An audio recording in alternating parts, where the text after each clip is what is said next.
Well, here we are on the other side. Let's continue on. More regarding Frank Perkins. In the mid-1890s, he married a young lady. I think her picture is downstairs, Pauline Polinsky. And I'm not sure the cause of her death, but I think they were only married for about a year before she died. So here we had widower Frank Perkins.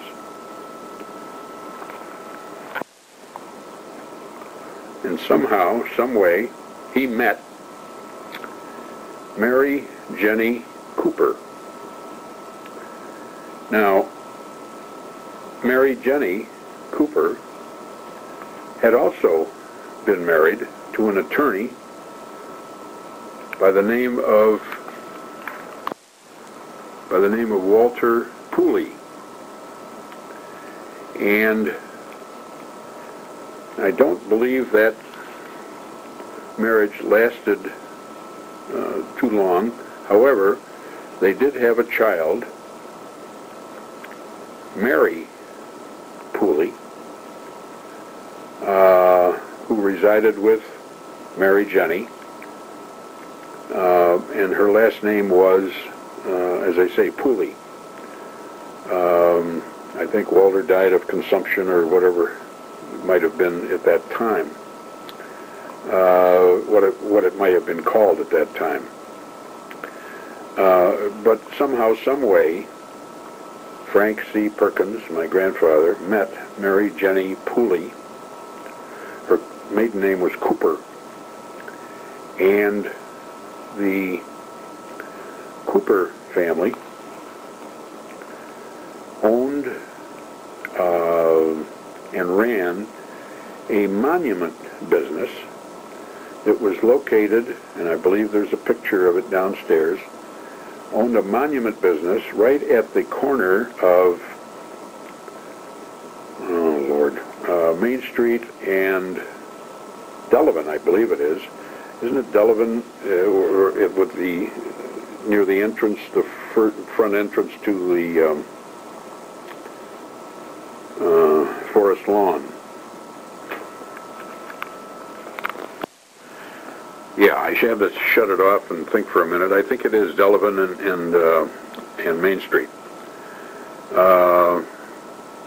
Again, I think there are pictures of the business downstairs. Well, anyhow, here we have a widow and a widower that got married, and I believe Evelyn was born in 1897.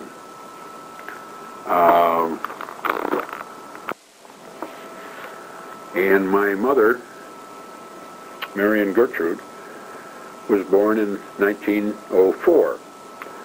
So Frank and Jenny had two children of their own, in addition to Mary Pooley, and whether Frank and Jenny, or whether Frank adopted Mary and changed her name to Perkins, I don't know, and it doesn't make an awful lot of difference at this point. Frank Perkins'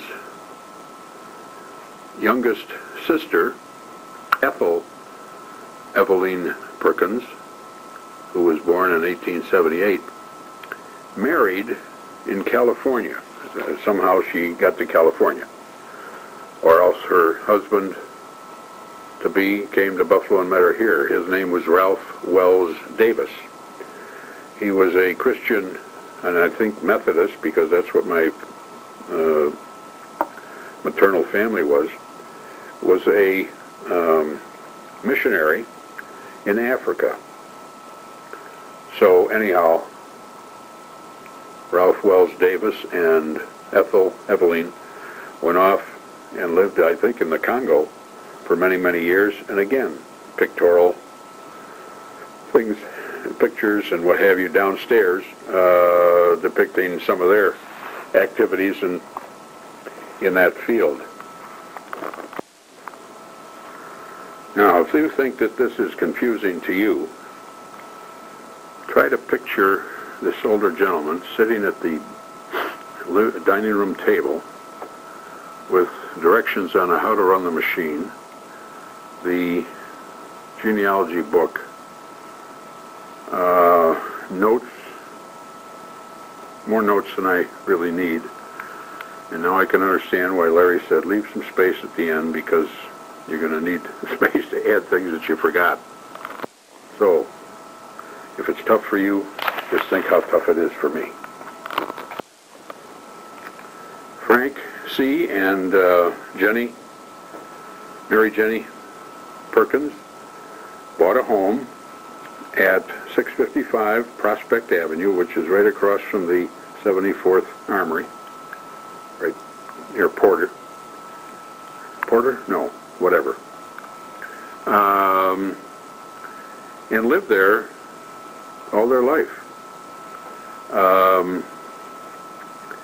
Frank also was a great believer in real estate as an investment, and had a number of homes that he owned and rented. One being on Highland Avenue between Elmwood and Richmond, where the man who married Mary Pooley resided, Raymond Blanford. That gets off into another whole tangent, but anyhow, Ray and Mary lived in a home, I can't remember the number, on Highland Avenue, on the, let's see, it would have been on the south side of Highland. And Frank not only owned houses and rented them and derived the rent therefrom, but he also bought three vacant lots on Cable Avenue, either in the town of Tonawanda, just I think 1 or 2 streets over from where Larry currently resides at 120 Bering. And I think each one of the girls, both Mary, Evelyn, and Marion, had them transferred to their possession, and either retained or, well, they obviously sold them at some point, either when they needed money or whatever it may have been. This may be difficult for some of you to sit and listen to all this rambling and whatever have you, but again, think how tough it is for me, because I don't know in which direction to go. Frank Perkins was still, I think, a member of the city council at some time, and I rather suspect around 1930. He even saw fit to run for mayor. But since Prohibition was in force at the time, and he being a good Methodist and said drinking is not good, beer, he probably would have just owned you, Donald. But nevertheless, and Brian too. But he ran against a man by the name of Frank Schwab, who thought that repealing the Prohibition Act was the best thing in the world. Well, you can imagine the folks in Buffalo agreed with Frank Schwab, and so Frank Perkins did not get elected mayor. I think there's a picture and or a poster or whatever have you depicting Frank Perkins for mayor downstairs. Now, Frank lived until 1933, so he was 66 years old.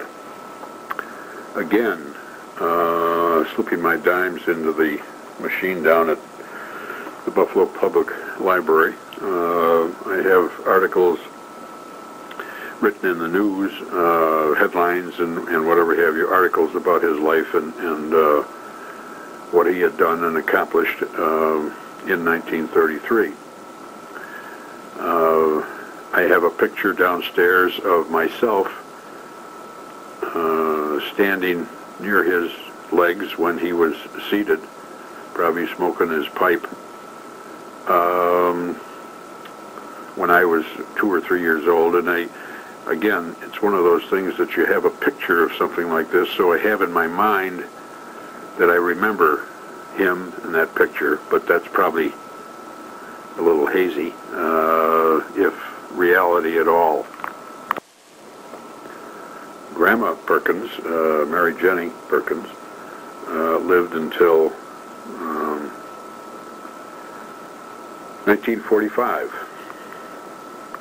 And I might as well cover it right now. I can remember in 1945 when we got a telephone call, I guess the folks did, my parents, Don and Marion, got a call from a next-door neighbor or whatever have you, said they hadn't seen Grandma Coon, or Grandma Perkins rather, in quite some time, and so tried to reach her by phone and couldn't, and all I remember is being in the back of the car, and it must have been, well, 1933, so whether David had been born at that time or not, I don't know.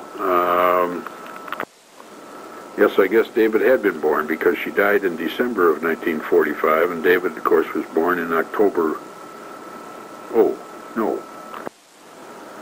Where am I going? David was born in 1933. I'm getting off track here a little bit. But anyhow, yes. David, Donald, and Douglas were all around when she died in 1945. And what I was referring to before was David. Frank Perkins died in June of 33, and David wasn't born until October of 33. Well, I suppose this is as good a time as any to cover the relatives. Tape is about halfway through on the B side, but why don't I continue before I get to the to our family, myself, and what have you. Well, anyhow, Mary and Ray Blanford, my mother Marion's oldest sister, as I've previously explained, lived on Highland Avenue. They had 3 sons: Clinton, John Russell, who was known as Russell, and Ray Jr. And Clinton was born, I think, about 1915. So he's about 15 years older than I am. He's approaching 90. Before the war, I think he went to work for some brass works in New England, Rhode Island, or Connecticut, and stayed there during the war because his position was necessary for the war effort, so he had a deferment during the Second World War. John Russell was, I guess, the smartest of the 3. Middle child, Paul, probably, but whatever. John Russell, I think, went to college, and whether he got his law degree before the war or after, or maybe he was in an ROTC, I don't really know. But nevertheless, he was in the Marines. He was on Guadalcanal. Was pretty well shot at, but I don't think hit. I do believe he got his law degree and somehow got connected in Washington, and he ultimately became the counsel for the Armed Services Committee, and probably worked his way up from wherever in that department.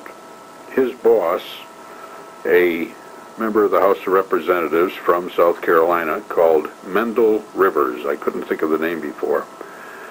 But everything in South Carolina and the Charleston area is Rivers this and Rivers that. When he was chairman of the Armed Services Committee, it was often said that if they put another military base in South Carolina, the place would sink. So he was very influential, and then Russ became very influential in his position as counsel too. He was a very arrogant man. It's been told to me by my mother that when he was going to school or whatever, when he was going to school, college, it was the older brother Clinton who was the one that provided a lot of his costs for school. In fact, Clinton was my favorite. Clinton asked after Russ became very successful and was paid well in Washington, how about some reimbursement on the money that I spent? Well, no, you're my older brother. That was your obligation to pay for my schooling. Didn't sit too well, but God bless Clint. He was a gracious person. Married a lovely lady. Let's see. Who was I talking about? I was talking about Clinton. Clinton married a lady by the name of Frances, and I don't know her last name or can't find it. Never mind. They were married about a year, and they were in a theater watching a show one time. She became deathly ill. I think she was gone before she got to the hospital. He was a widower for a while until he met Betsy. And they married, I think, here in Buffalo. Well, I'm not sure, because her family was from Iowa. And how they made the connection, I don't have any idea, and it's almost immaterial. But Betsy and Clinton moved to Clinton, Iowa, mainly because I think her family was near there, either in Clinton, Iowa, or near there. And he still has relatives out there. He got into the dry cleaning business and was very successful. And he too kept everything going with baling wire and tape. He and Betsy had 2 children. One, it was Clinton Jr. We commonly referred to him as Corky. And Elizabeth, or Libby, who married a man in the military. Well, Corky was in education, and I think he became superintendent of schools somewhere down in St. Louis. I wrote to him at one time when Jimmy Ward was going to school, law school in St. Louis, and said, hey, why don't you call this kid and invite him out for Sunday dinner? He's a good friend of mine's son. And never heard a word from him. So I think he's a little bit arrogant and whatever have you. He's not my kind of people anyhow. Libby is. Libby is a lovely lady. She was an educator, is an educator. She married a military man. They had 2 children, Sarah and John, and then adopted, I think, when her husband, Colonel Major, whatever have you, Rash, R-A-A-C-H, was in Korea. He became very enamored with the Korean people and whatever have you, so they ended up adopting a Korean child who has turned out to be a bum, liquor, drugs, whatever have you.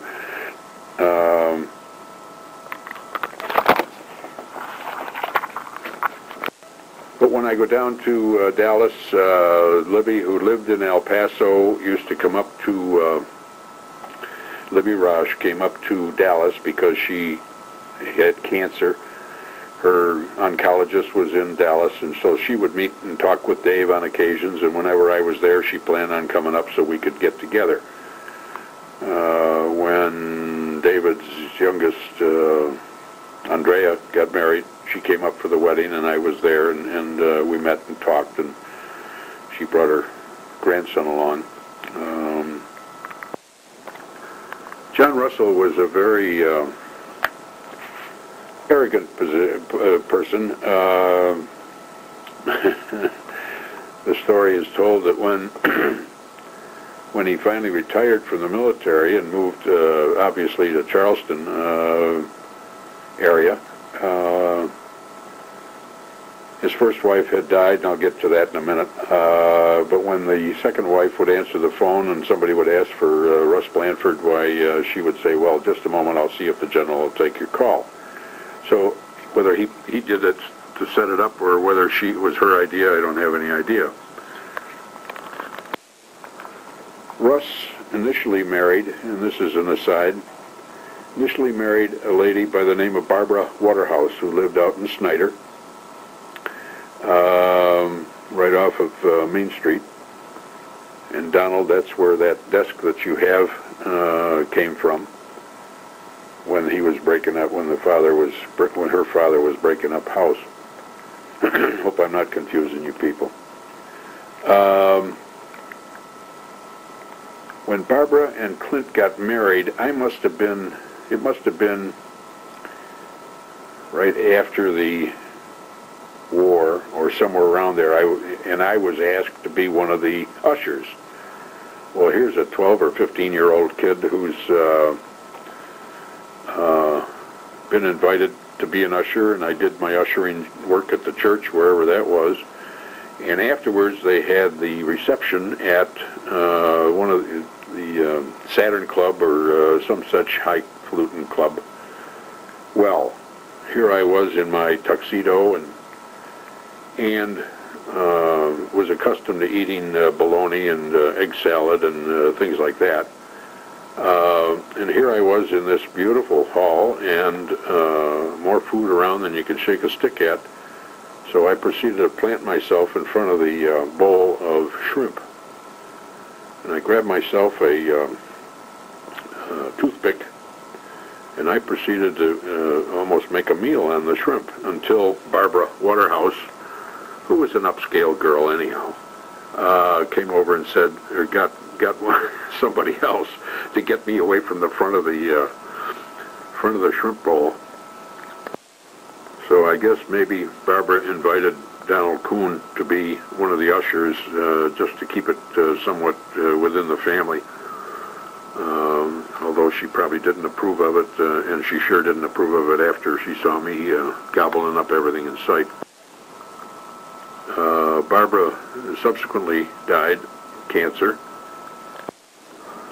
and they had a daughter, an only child, who was spoiled rotten, and I can't for the life of me, even at this point, even think of her name, and it doesn't make an awful lot of difference. The second wife, Betty, is the one who, as I referred to earlier, was the one that answered the phone and said she'd see if the general would talk to whomever it was. And the third boy was Raymond Jr., who stayed here in Buffalo. He was in the Air Force during the Second World War, was stationed down in Atlanta. In fact, there was an article in the paper that I have not obviously saved, but there was a picture of Ray pointing to some undercarriage of a large Air Force plane that he was in charge of inspecting, or maybe he was the crew chief or something like that. He pointed out some crack in something very vital, and was honored by the powers that be because he had spotted this crack in something that would have probably caused a crash upon landing. Ray was a good mechanic because of his background and growing up with not too many nickels around. He loved to fix everything with tape and baling wire. He'd find shortcuts and ways to save his customers' money. I think he had 5 or 6 kids himself. And that's a whole new chapter that we don't need to go into. The youngest, I think he had like 4 or 5 boys and 1 girl, and the girl married ironically, the people her husband was involved in Brown Scheidel, that was the name, Brown Scheidel watering system, who took care of my system. Her name was Gail Brown Scheidel, and I think, unfortunately, she got hooked up with drugs and drink, and I had talked to Brown Scheidel when he came out to service the watering system one time and explained the situation and my relationship with his wife, who he subsequently divorced. Where she is now or what she's doing, I don't have any idea. Russell and Barbara's daughter's name was Marcia.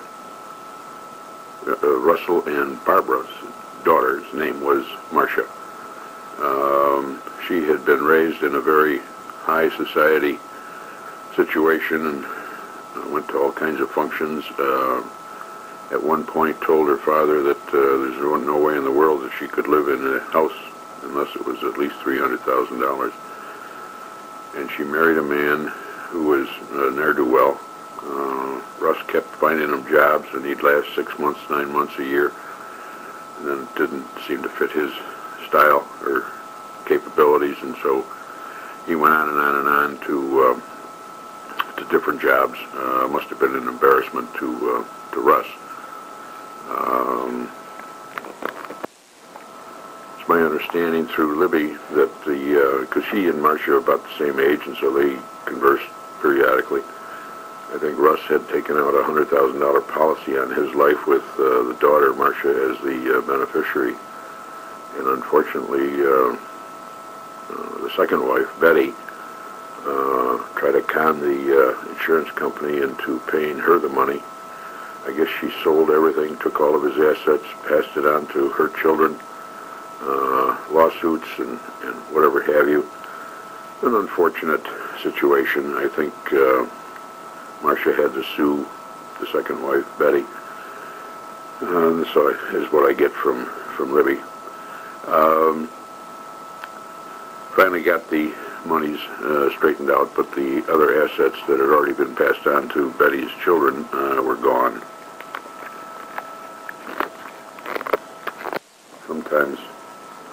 Sometimes mixing money and family, some families, is like oil and water. They don't mix too well. Let me tell you a little bit about the 3 girls, Mary, Evelyn, and Marion. Mary married Raymond Blanford, obviously. Lived on Highland Avenue, as I mentioned.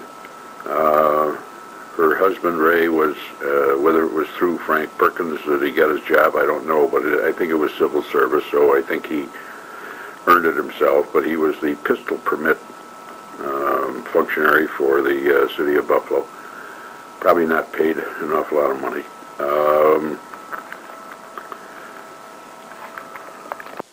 So we used to kid about Aunt Mary going down to the strip on Elmwood there, right around the corner from her home, and buying day-old bread and whatever, and used to go out with my mother out to the country to buy fruits and vegetables and chickens and that type of thing, and they probably spent more money in gas than they did saved on the purchase, but we used to kid her all the time about it.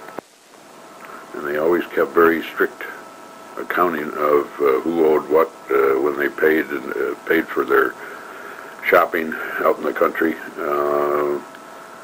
That at the end of the day, somebody owed somebody 38 cents, and so they kept a pretty good. They were pretty tight with their money, all of them. That's the way they were raised by Frank and Jenny. The story I get from my mother was that after their mother, Mary Jenny, died, and she wasn't called Mary, she was called Jenny. There was a settling of the estate, and I think that's even the settlement of the estate is recorded downstairs in one of the books done by a good friend of my father's, Don Case, whose son, by the way, I went to high school with. Small world. But to continue on the settlement of the estate, I think Jenny owned the house that the Blanfords lived in, and I think, as Mom mentioned in passing, they found some real estate agent who appraised the house at a very low level so that Mary and Ray could derive more of the estate, including the house. These hopefully are not derogatory towards my relatives, but just a matter of fact. Evelyn was a local girl, obviously, here in Buffalo, and she met a man from the Watertown area or someplace in upstate New York. Let's use Watertown until I find out something different. But anyhow, Gordon Jacobs came from that area, came to the University of Buffalo, and got his degree in dentistry. And they moved back to northern New York State, and in the late 20s, his office and or home or building sustained a fire, and Gordon ran back in to save some poor soul who was in the building, and didn't make it because the thing collapsed around him, so it was a tragic death. Evelyn and Gordon had a son, Gordon Jr., who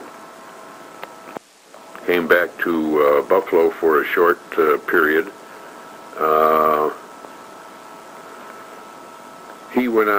Gordon went on to be a brilliant scientist working for General Electric, I believe in the Schenectady area. He in turn married, at that time, not too well received, a very devout Roman Catholic, Mary Rita O'Hearn, and they had 10 or 12 children.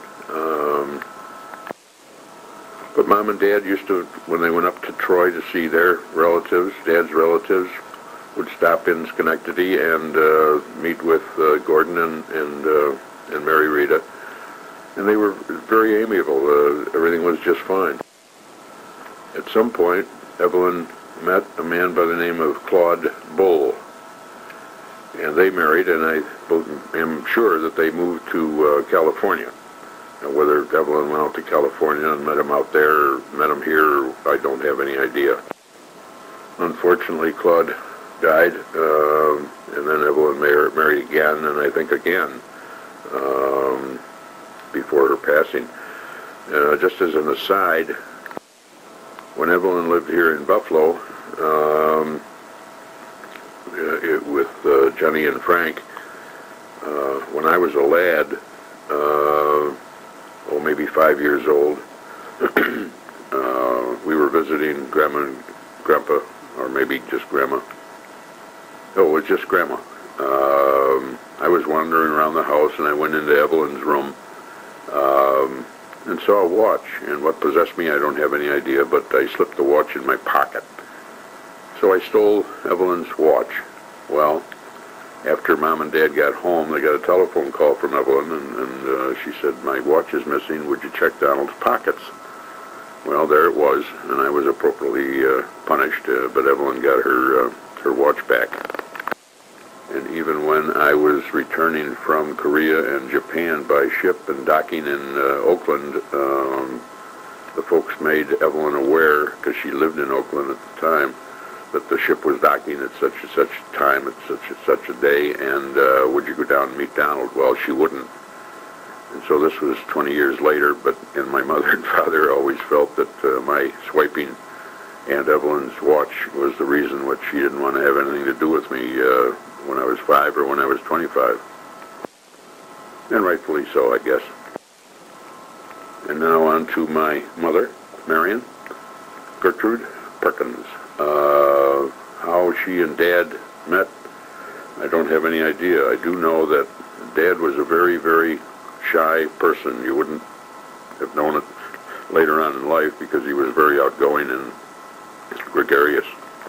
But the story is told that as he would walk down a street when he was in high school, he, when he spotted somebody up ahead that he knew or would have to say hello to or whatever have you, he was so quiet, he would cross over the street and walk down the other side so he wouldn't have to bump into this person, mainly a female. So how he and my mother ever got together is beyond me, but that's another story, I guess. While my mother, Marion, was in, or after she graduated from high school, she went to Lafayette for 1 year and then wanted to be a stenographer, so the only school, I guess, that provided that education was Hutch Tech on Elmwood Avenue. It's still there, pretty well steel gated. She got her degree and went on to be a stenographer, working for the folks in the Prohibition Department. She would keep all the notes of the agents that went out in the field and smashed up bottles or kegs of wine and kegs of beer and things along that line, liquor, wine, and beer. And she was a stenographer, as I say, for that organization. My dad, Donald, was a pretty good-sized young man, and in the late teens was on the swimming team for Lafayette High School and was excelled as a participant on the swimming team in what they referred to then as the plunge, where you dove at one end of the pool and you went underwater, couldn't move a muscle, went as far as you possibly could. Whether he reached the other end and turned around and came back, I don't know, but he was the Buffalo champion in that event. My father and my mother got married in 1926 at their home, at the Frank and Jenny's home on, no, I guess the reception was there at the house. I'm sure they got married at the Plymouth Methodist Church. There's, again, pictures of Mom downstairs, Mom and Dad.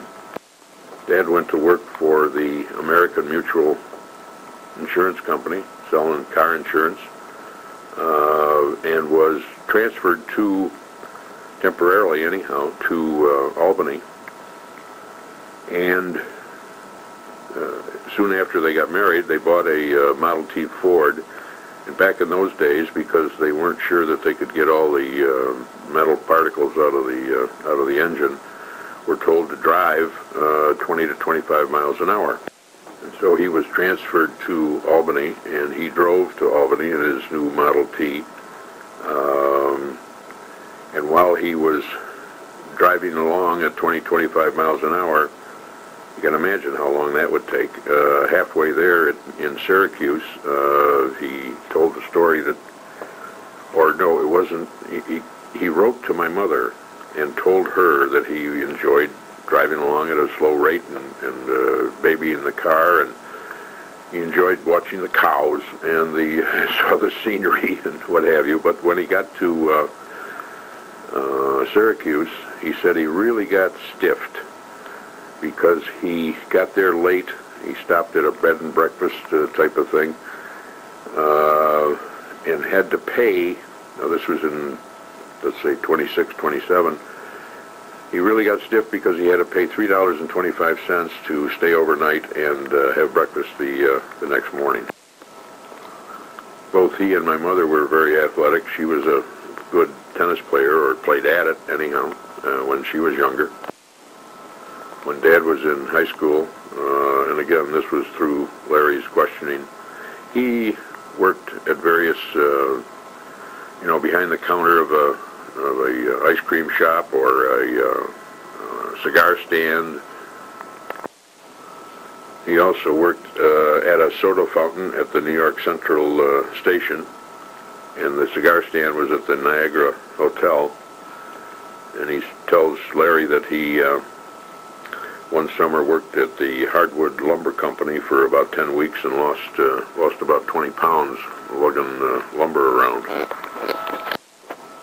So thank you, Larry, because many of the things that, of the answers to the questions that you asked, excuse me, was information that I was short on, so brought up to speed with listening to your tape. Mom and Dad's honeymoon was spent in New York City, where they took the train from Buffalo to Albany and then down to New York City, where they stayed for a week or 10 days. Back in those days, when they went to high school, Mom would wear sweaters and skirts, and Dad had not only a shirt and a tie, but a coat, because they were dressed in that fashion when they were going to high school. My grandfather, Joseph Coon, died in 1927, just 1 year after Mom and Dad were married. He is buried at Elm Lawn Cemetery, and again, it's recorded downstairs as to where. And Grandma Coon is buried right next to him, obviously, and she died in 1966, so she was a widow for about 40 some odd years. Very difficult. It almost appears that this tape is about to end, and Larry, I didn't leave any space at the end, so we'll conclude this tape of the late 19th and early 20th century, and go on to the second tape, and anything that I forgot to include in the first one, I'll try to include in the second one.